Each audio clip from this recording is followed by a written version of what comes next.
Hello everyone, welcome to Unacademy.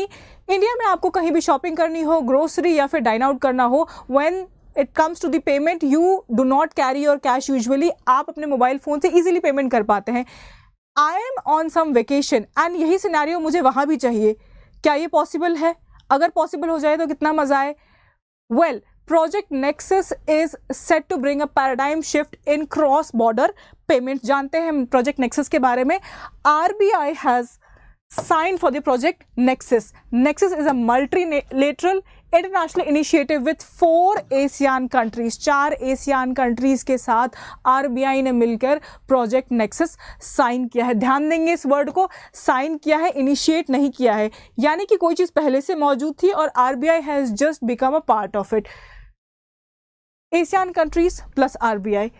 With this, I give you a question. Mention all the ASEAN countries in the comment section. The initiative enables instant cross-border retail payments. यानी कि जो सुविधा हम UPI के through उठाते हैं अपने territory में, अपने नेशन में, same kind of ease of payment हम क्रॉस बॉर्डर भी देख पाएंगे। 4 एशियन कंट्रीज जो कि नेक्सस प्रोजेक्ट का पार्ट है वो है Malaysia, the Philippines, Singapore and Thailand. Indonesia also will join this platform in future and with the upcoming times जितनी इसकी फिजिबिलिटी बढ़िया होती जाएगी, more and more countries will become part of this project. The project aims to interlink the domestic fast payment system. ध्यान देंगे इस word को, fast payment system, जो कि उनकी कंट्री में डोमेस्टिक पेमेंट का माध्यम है, of the 4 ASEAN countries to the India's unified payment interface यानी कि UPI। हमारा UPI कनेक्ट होगा, it will be connected to FPS यानी कि fast payment system of ASEAN countries which is the domestic system, enabling the instant cross-border retail payments. Can you understand the ease of the payments that is going to be possible because of this project? 4 ASEAN countries plus India would be the founding members and the first mover countries of this platform. यानी कि India plus Singapore, Thailand, Malaysia and Philippines will be a part of the founding members of this project. Now the thing is why Nexus? Nexus project की ज़रूरत हमें क्यों पड़ी या क्या ज़रूरत थी इसको पिक्चर में लाने की?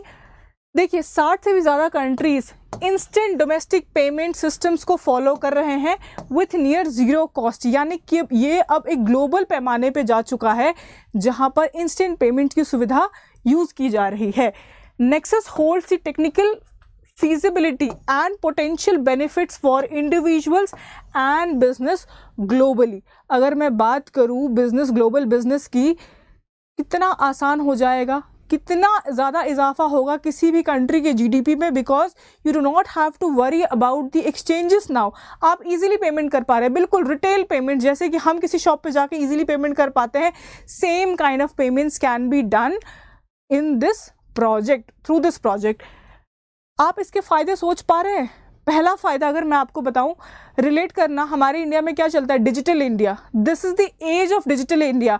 With this kind of system, don't you think we are moving towards digital globe? हम ग्लोबली डिजिटाइज कर रहे हैं अपने पेमेंट्स को। सेकेंडली, आपको याद होगा most of the payments in India were made digital. क्यों? क्योंकि हमें ट्रैक रखना था कि पेमेंट्स हो कितने रहे हैं, हमें ब्लैक मनी को कहीं ना कहीं काउंटर करना था, बिकॉज कैश पेमेंट्स में क्या होता है कि कंट्री का GDP अफेक्ट हो जाता है। We are not able to count how much money circulation has happened. जबकि जब अगर डिजिटली कोई भी चीज़ सर्कुलेट हो रही हो in terms of money, we can easily understand कि कितना पैसा कहाँ से आ रहा है, कहाँ से जा रहा है। ईजिली आप टैक्सेशंस कर सकते हैं उसके ऊपर and you can keep a account of it. Similarly, जब हम ग्लोबली इस चीज़ को कर रहे हैं, किसी कंट्री से कितना पैसा किस कंट्री में जा रहा है, डोंट यू थिंक हम एक तरीके की ग्लोबल ब्लैक मनी को काउंटर कर पाएंगे through this payment, because it's a digital mode on your interfaces, right? So here comes the third point, to curb illegal transactions। अब आपको समझ में आ गया कैसे मैंने कहा कि illegal transactions, अब कैश इधर से उधर नहीं जाएंगे एंड एक टाइम आएगा जब सारे पेमेंट्स ये आपके डिजिटल हो रहे होंगे क्रॉस बॉर्डर्स पे। मूविंग अहेड, नेक्सस का जो कंसेप्ट है ये किसके द्वारा लाया गया? क्या ये RBI की उपज थी? अगर आपके क्वेश्चन में आता है कि this nexus is conceptualized by RBI, the answer is no.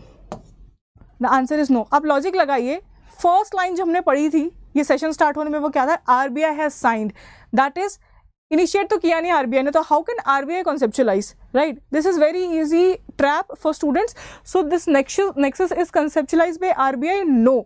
Then किसने इस कंसेप्ट को प्रेजेंट किया है? Let us see. The concept is present by BIS innovation hub, that is bank for international settlement. जानते हैं इसके बारे में? Banks for international settlements, BIS. BIS is an international financial institution. International financial institution है, finance provide करता है. It was establish in 1930 amidst the aftermath of World War I and Great Depression. जो World War I हुआ, Great Depression हुआ, उस समय पैसे की क्रंच महसूस की गई थी. And in such scenarios, BIS was developed with the aim कि किसी भी कंट्री में कैसे हम मॉनिटरी रेगुलेट कर सके so that the country is not doomed to that level. So BIS was formed aftermath of World War I and the Great Depression. It was founded with a vision to promote monetary and financial stability. ध्यान देंगे, stability, किसी भी country में financial stability होना बहुत ज़रूरी है उसके सस्टेनेंस के लिए across the Nations. BIS I hope समझ में आया हो. बहुत बच्चों ने BIS पहली बार सुना होगा, बट अब इसको लर्न कर लेंगे. Moving ahead, what are the roles and functions of BIS? BIS के रोल्स एंड फंक्शंस क्या होंगे?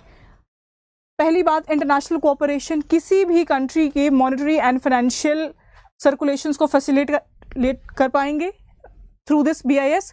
Next is bank for central bank. इसका क्या मतलब है, bank for central banks? It is what kind of bank? BIS is international settlement, यानी कि international bank. सो हर nation का एक ना एक सेंट्रल बैंक होगा. अपनी इंडिया का सेंट्रल बैंक कौन सा है? RBI होगा. किसी और नेशन का कोई और बैंक हो गया. All the central banks of the nation, सबके ऊपर फिर एक ये वाला बैंक आता है. Understood? All banks are further regulated by BIS as a support system. Next is research and analysis. Well, जब आपके फाइनेंशियल एंड मॉनेटरी लेन देन रेगुलेशंस BIS से होते हैं, स्ट्रैटेजी एनालिसिस में बहुत हेल्प होती है, because any kind of policy maker to safeguard secured policy, secured economic policy of the country, financial policies of the country, monetary policies of the country can be done through good amount of research and analysis by BIS. So BIS के 3 roles आपके tips पे होने चाहिए. International cooperation in terms of monetary and financial. Next is bank for central banks, and the third one is research and analysis for the policy makers. कभी भी अगर question आता है कि बैंक फॉर सेंट्रल बैंक्स कौन सा है, central bank तो सबको पता होता है, but bank for central banks बहुत बच्चों को नहीं पता होता है, वहीं पे फिर क्वेश्चन गलत हो जाता है. So this is your BIS. Moving ahead, कहाँ पे लोकेटेड है BIS का headquarter? It is located somewhere here. कहाँ पे? Basal, Switzerland. लर्न कर लेंगे, फैक्चुअल क्वेश्चन है, कई बार आपके एग्जाम्स में आ जाता है ये. BIS का हेडक्वार्टर किधर है? Switzerland, Basel. Ownership, who is having the ownership of this bank for international settlement? Central banks, monetary authorities own and govern BIS. यानी कि अलग अलग देशों के जो central banks होते हैं, they own and they govern, they themselves regulate this BIS. BIS has 60 members. Central banks, India is among the member country. यानी कि BIS का member India भी है. I hope आपको question करने में कोई मुश्किल नहीं होगी. सेशन काफ़ी आसान बट काफ़ी इंसाइटफुल. अटेम्प्ट करेंगे क्वेश्चन. पहला क्वेश्चन मैं आपको ऑलरेडी दे चुकी हूँ, that was your Asian countries. You have to mention the Asian countries in the comment section. Second question will be Project Nexus is conceptualized by which organization? Mark your answers in the comment section. And the third question is name the founding countries of the Project Nexus. Hint दूंगी यहाँ पे, एक country नहीं है, बहुत सारे countries है, but कितने ये आप कमेंट सेक्शन में मुझे बताएंगे. ठीक है? With this we come to the end of this session. We are celebrating Vijay Diwas to commemorate our martyrs. On this occasion, we bring you flat 30% off plus up to 6 months free extension. So get yourself enrolled in Raftar Rapid Revision Batch for NDA CDS 2024. Also, if you're planning for 2025, enroll yourself in Manzil Complete Batch for NDA CDS 2025. Prepare with India's top educators, जहां मिलता है आपको notes for revision along with unlimited access to the platform. We bring you one step closer to your dream of becoming an officer. Target NDA2 and CDS2 2024. Here you can see the batches. They are starting from 12 July.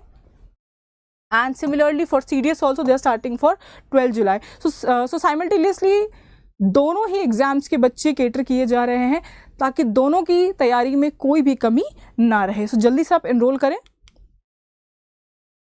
For next year, that is 2025, a complete preparation batch is launched, that is the Manzil batch. You can enroll it at a discounted price.